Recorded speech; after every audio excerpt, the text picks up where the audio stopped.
Hello, I'm Philip Stoughton. I'm at SMT Nuremberg 2014 and I'm joined by Florian and Schildein from Butter and Salt. Yes. Tell me a little bit about butter and salt. Why butter and salt and what does it mean? Why butter and salt? Yes. It's not a daily, so it's something which is a little bit related to what I did in the last 6 years. As you maybe know, I worked for SMT the last six and a half years in marketing and sales.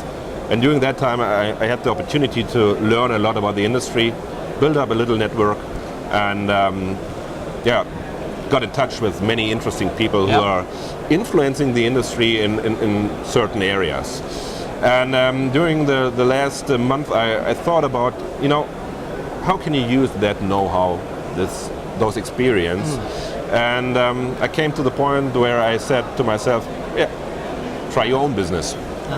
Use that tool, that gift. Yeah, that knowledge. And so I thought about opening a consultant company for marketing and sales consultancy for B2B companies out of the small and mid-size area. Okay. And butter and salt, why butter and salt? It's not a common name in that industry. Of course. There's no tech or whatever in the name. If we are leaving that technology environment and going into cooking, you need butter and salt for a tasteful dish. Okay. And not only in the electronic industry, in all the other B2B markets, you have great ideas, already great products, where you need a little bit butter and salt to make it more tasteful. A bit of seasoning, a bit of refining. Exactly, and that's the story behind the name. Okay. And if you're talking to somebody out of that industry and you're introducing yourself with that name, the people are starting, all right, what's the story behind? So you have to tell something. So there has to start with the conversation. Makes perfect sense. So technical marketing businesses, specifically in the electronic manufacturing sector or broadly B2B technology companies? Broadly B2B. Of course, after 6 years in that industry, you have links to the industry, you have to be here to get in touch with people to use your network. That's for sure.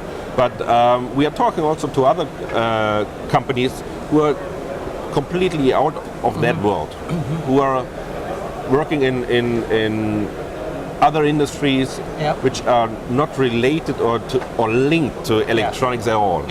So that makes it very interesting at the moment because the frame where you're working in is opening and it's getting more and more interesting to talk to complete different industries and people out of that areas. Okay, so exciting times for you, exciting times for a new business. When we look at this industry, it's a pretty technology-driven industry. It tends to, you look at that traditional A4 advert in a publication, it tends to be a title and image and a list of bullet points with benefits and maybe a call to action if they've remembered to do that. When you look at the industry, what do you think they're doing well in terms of marketing and what do you think they're perhaps struggling a bit with? In my opinion, it's not only marketing, it's marketing and sales. So that means we have players in that industry who are very good in doing marketing and they have also a very good sales force, and there you know that they know what they are talking about. They need only, they have to use little screws to be a little bit better, but generally more or less they're doing a very good job. But there are other companies, not only in that industry, that's globally or in general. They have a very good product, and it's easy for them to develop that product, to improve it, and to talk to other people about it. But they are not able to bring it into or to give it a right audience in terms of marketing, and through the marketing also to reach the right customers. Right. Okay. And that's the story behind. I mean, we are offering marketing strategy at a first in a first point where the customer can choose what he would like to do. Only, that little, all right, check the screws, what we can do, or Should we go for the full range of marketing strategies? Yeah. And then it comes to the point where you have to generate the tools for that marketing strategy too. What we are offering too with a bunch of people who are in our backyard. Yeah. Okay. And when the tools are ready, they have to go to these tools have to be sent to the customer, to the potential customer. So we are talking in that case about a communication and sales strategy, and we have customers who are saying we would like to have the full range. End-to-end we don't solution. want to have you in the market to generate the deals. We just would like to have the ideas from your side. And we have potential customers who are just saying, we would like to go in a certain area and that's it, and therefore we would like to talk to you about marketing ideas. So sometimes you're providing the seasoning, sometimes the ingredients, and sometimes the whole meal. Complete. Perfect. Yeah. Okay, makes lots of sense. And it's interesting. We look at a trade show like this, and there are lots of similar size shows, different parts of the world. I actually think SMT is a really nice show. I've always liked it. People do a good job. There's a lot of repping agencies here that do a nice job of promoting their principles as well as the principles themselves. But there's a big regional variation. You see a similar size show in the US, like Apex perhaps, and it's kind of tends to be shell scheme, pole and drape, much lower. Do you think there are big variations in the kind of global market? And you've worked in those markets, so do you think that's somewhere where you can add value, that cultural understanding? First of all, I have to realize now that my position using that show is completely different to what I did last year. Yes. And to make it short, the last 6 years, I was standing on the booth in that tunnel, talking to customers, talking to partners, and so on. Now I have no booth. I'm walking around. I'm meeting people, and you're realizing that the show is much more than your own booth in the past. What you can see, Correct. So it's hard for me to make the compensation, or not compensation, to make the switch. To make the switch to, all right, how's the Apex doing in that case? Because so far, I was on the Apex only again in that tunnel on the booth, but what I see at the moment here at the SMT show, there's something going on in Germany. I think the business is growing up again. Okay, the show is packed, it's crowded. And if you talk to people who are still on their booth, they're quite optimistic what's going on. So that is a positive sign, which is good for the show and good for the market at all. Yeah, it seems to reflect that.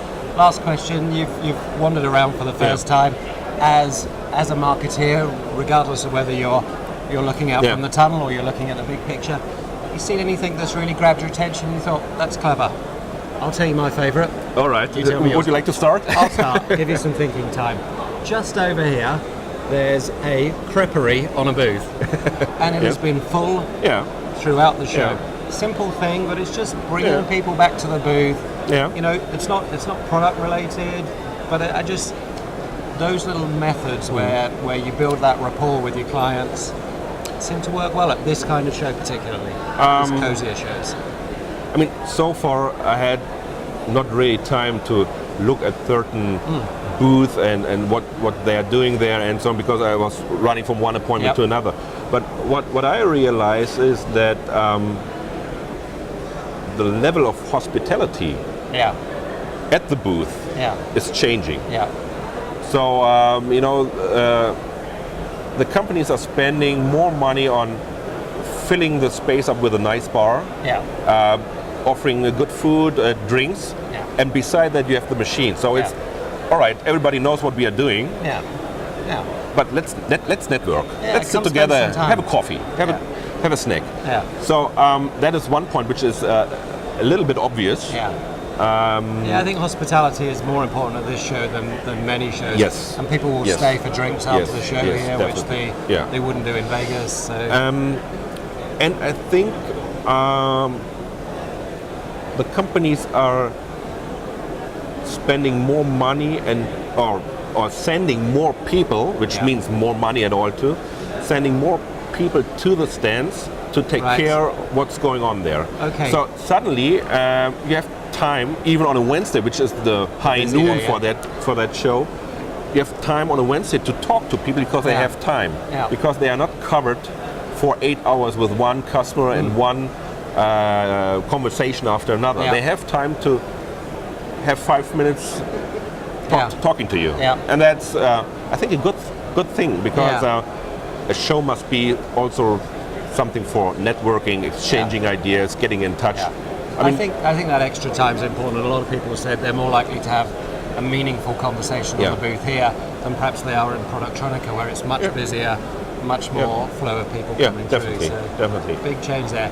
Florian, you've done a great job marketing SMT over the last few years. That'll stand you in good stead, but you also know everybody in the market, journalists, the media, everybody. So good luck with your business, but I'm sure it'll be a success. Thank you very much. Thank you.